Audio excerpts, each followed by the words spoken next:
నమస్తే అందరికీ. భారతదేశంలో భారతదేశంలో ఉండే ప్రాంతాలలో ఎక్కడైనా కానీ సాయం చేసినోడనే సాయం పొందిన వ్యక్తులు శత్రువులుగా చూస్తారు. అవసరానికి ఆదుకున్నోడు, అవసరాలు తీర్చినోడు, సహాయ సహకారాలు అందించినోడే అప్కమింగ్ అవసరాలు అయిపోయిన తర్వాత తీర్చుకున్న తర్వాత ఆ వ్యక్తులే పూర్తిగా శత్రుత్వమై, పూర్తిగా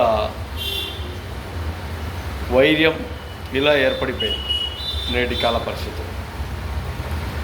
సాయం చేయాలని చాలామంది ఎన్నో ఆలోచనలు, వాళ్ళకు సాయం చేయాలా వీళ్ళకు సాయం చేయాలని కొంతమంది అనుకుంటారు.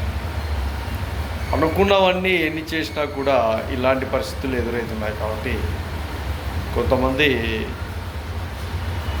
ఎదురుగానే తేల్చేస్తున్నారు.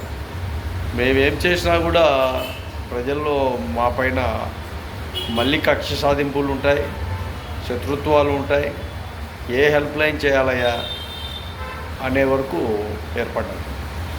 కాబట్టి కృతజ్ఞత భావం లేని సహాయ సహకారాలు తీసుకోవడం కూడా ప్రయోజనం ఉండదు. బాగా గుర్తుపెట్టుకోండి. అప్పటికప్పుడు ఆ సమస్య పరిష్కారం కావచ్చు, కానీ ఆ క్షణాలు, ఆ సమయం, ఆ రోజు ఎంతవరకు ఇబ్బందికరంగా ఉంటుందో ఈ సాయం నీకు అందిన తర్వాత ఎంత ఫ్రీ అయిపోయి ఉంటావు, ఎంత